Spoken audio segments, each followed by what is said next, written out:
Indonesia tempat peluru, saya tidak takut. Negara pencur ya. Negara teroris. Maju. Konflik bersenjata TNI Polri dan Tentara Nasional Pembebasan Papua Barat alias TPNPB di Pegunungan Tengah Papua tak kunjung reda 3 tahun terakhir. Korban langsung adalah masyarakat sipil. Mereka kerap dituduh bagian kelompok kriminal bersenjata oleh TNI Polri dan dituding mata-mata oleh TPNPB. Dari situlah kekerasan fisik terhadap masyarakat sipil bermunculan. Tak heran jika korban jiwa mayoritas berasal dari masyarakat sipil. Sedangkan, pelanggaran hak asasi manusia di Papua umumnya dipicu oleh kehadiran berbagai proyek sumber daya alam yang membuahkan konflik ekonomi, sosial, dan budaya. Dengan metode peliputan berbasis data terbuka, kami mencari tahu apa yang sebenarnya menjadi pemicu konflik tak berujung Pegunungan Tengah Papua, khususnya Intan Jaya.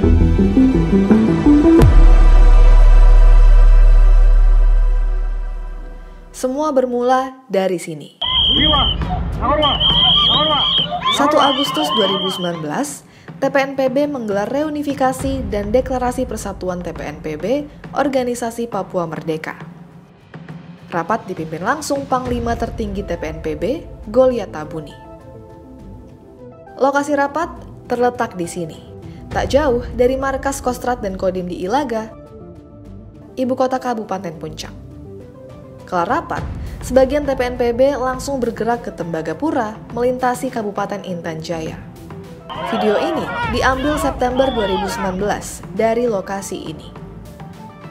Akhir Oktober 2019, mereka bergeser ke arah Sugapa, ibu kota Intan Jaya. Di Pugisiga, mereka menggelar upacara bakar batu. 3 tukang ojek yang malang melintas dan memancing kemarahan milisi TPNPB. Mereka dituduh mata-mata pemerintah dan dibunuh di titik ini. Dengan segera, situasi pun memanas. Intan Jaya menjadi arena pertempuran baru bagi TPNPB dan TNI Polri. Bobby Anderson, peneliti Amerika, membuat topografi keamanan di Papua berdasarkan karakteristik konflik. Konflik perebutan hak ulayat, konflik rivalitas orang adat dan migran, konflik antar suku, dan tentu saja konflik di antara TPNPB maupun OPM dan TNI Polri. Kamu bisa lihat, pertikaian di Intan Jaya mulanya lebih mengarah ke konflik antar suku ketimbang TPNPB dengan aparat. Namun, situasi sekarang telah berubah. Usai dibunuhnya 3 tukang ojek itu, TNI mengerahkan pasukan di Intan Jaya. Indikasi pendekatan militeristik mulai dimaksimalkan di Pegunungan Tengah. Pembentukan Komando Gabungan Wilayah Pertahanan 3 pada 27 September 2019 semakin menegaskan hal itu. Turunan kebijakan ini adalah penambahan pasukan organik dengan membentuk Kodim dan Koramil baru di Kabupaten Puncak dan Intan Jaya. Saat pasukan non-organik semakin banyak didatangkan dari luar Papua, kondisi di lapangan semakin tidak terduga. Pada awal Desember 2019, terjadi pengerahan pasukan dalam jumlah besar ke Intan Jaya dengan menggunakan helikopter. Citra satelit ini diambil 20 Desember 2019. Terlihat beberapa helikopter standby di Bandara Bilogai untuk mengirim dan mendukung operasi militer di Intan Jaya.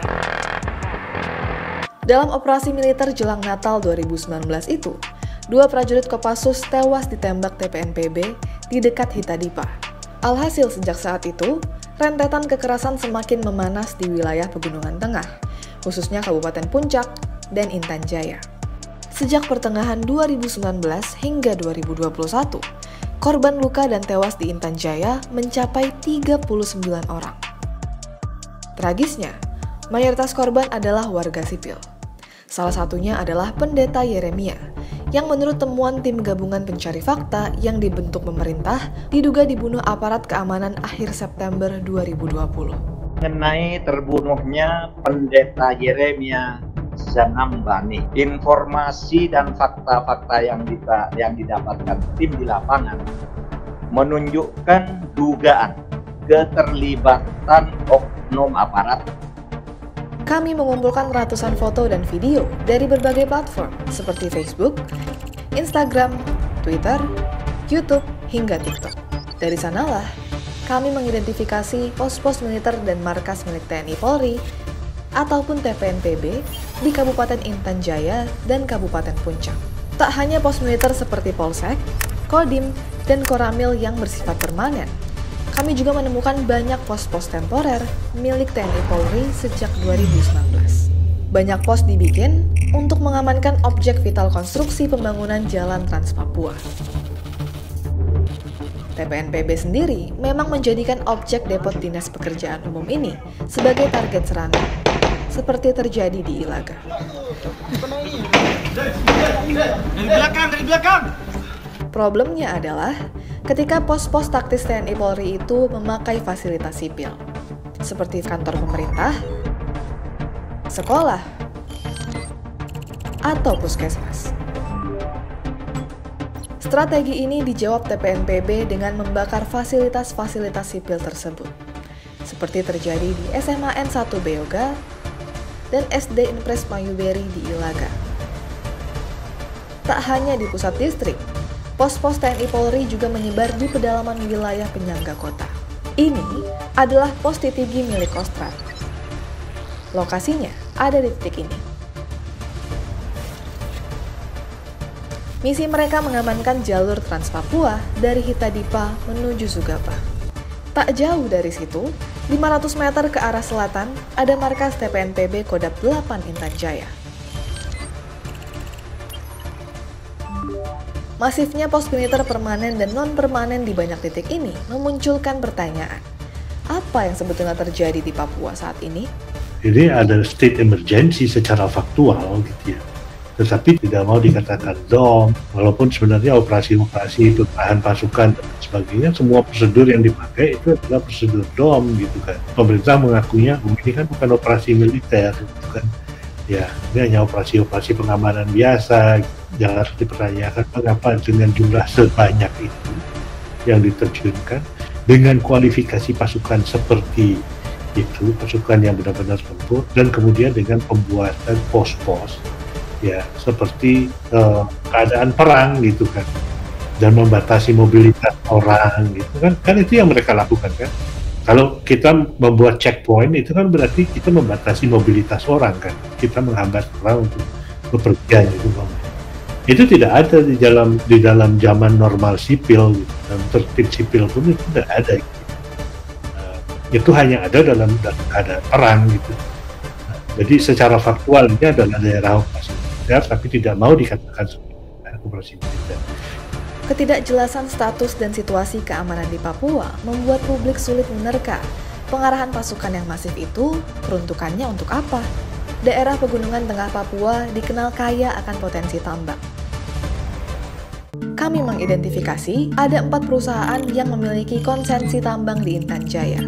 Keempat perusahaan itu yakni BUMN PT Aneka Tambang, PT Madinah Kuroto Ain, PT Nusapati Patria, dan PT Kota Bara Miratama.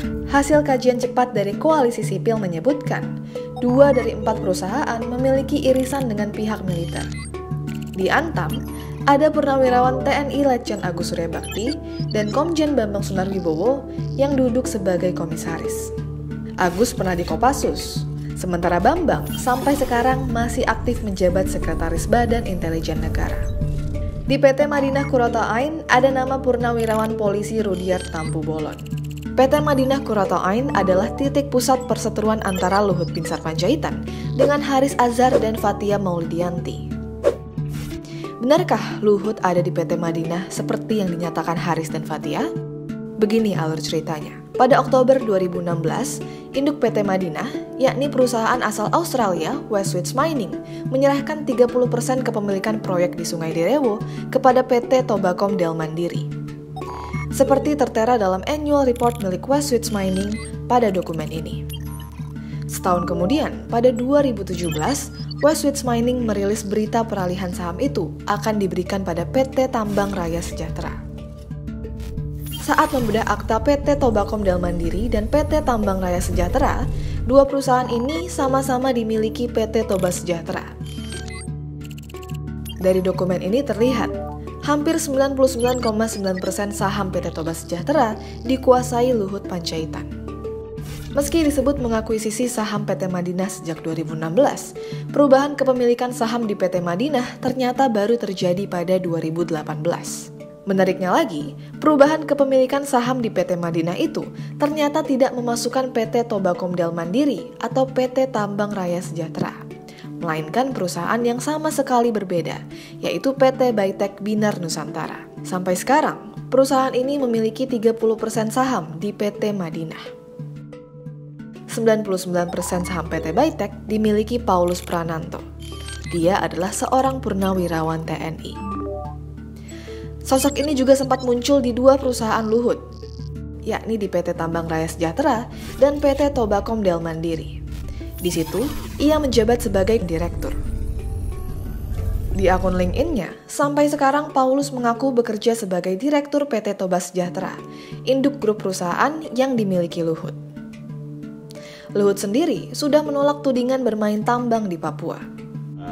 Mengenai tuduhan bahwa Pak Luhut terlibat dalam usaha tambang di Papua, Pak Luhut dan perusahaan Toba Sejahtera, bisa saya sampaikan dengan tegas bahwa tuduhan tersebut tidak benar dan itu adalah fitnah. Karena saya tidak ada sama sekali bisnis di Papua. Sama sekali nggak ada. Apalagi dibilang itu pertambangan, itu kan berarti zaman. Terlepas dari perseteruan antara Luhut dan Haris serta Fathia, bisnis tambang dalam konteks situasi panas di Pegunungan Tengah lebih tepat mengarah ke Blok Wabu, kawasan di mana PT Madinah tidak terkait. Mengapa Wabu? Dari 4 lahan konsesi, Wabu memang yang terbilang cukup aktif. Potensi emasnya ditaksir mencapai 8,1 juta ons, atau jika dirupiahkan lebih dari 250 triliun rupiah. Blok Wabu mulanya dimiliki Freeport. Operasi mereka di Intan Jaya baru sebatas eksplorasi, belum eksploitasi. Kamu bisa lihat, beberapa titik di Gunung Bula hutannya gundul akibat eksplorasi Freeport dari awal 2000-an hingga 2013.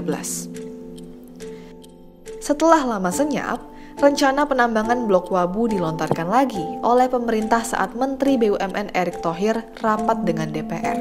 Pemerintah pusat, Antam, dan Pemprov Papua ternyata menggagas eksplorasi di Blok Wabu sejak awal 2020. Salinan surat Gubernur Papua, Lukas NMB, menjadi bukti bahwa mereka merekomendasikan WIUPK Blok Wabu seluas 40.000 hektar diberikan kepada Mind ID, induk Antam.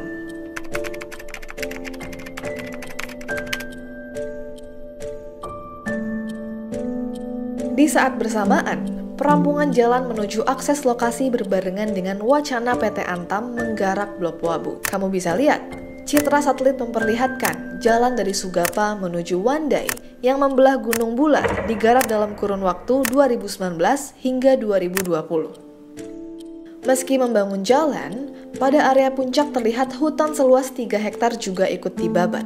Apa kaitan antara pembabatan hutan di puncak dengan pembangunan jalan?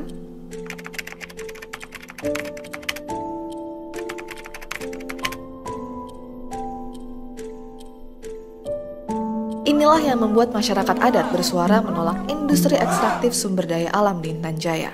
Mereka menolak eksplorasi Blok Wabu karena khawatir dampak kerusakan alam dan mencemaskan eskalasi konflik bersenjata.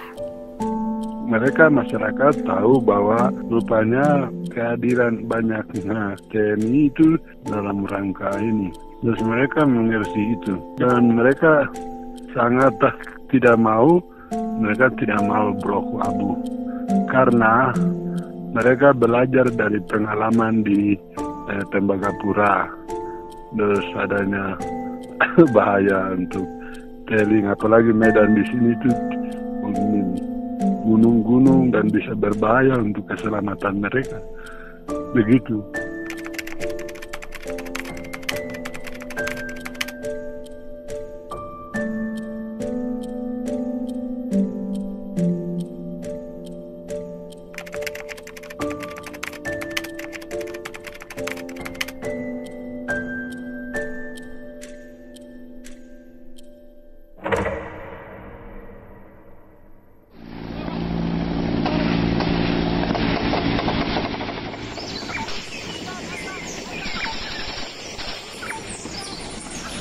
sikat.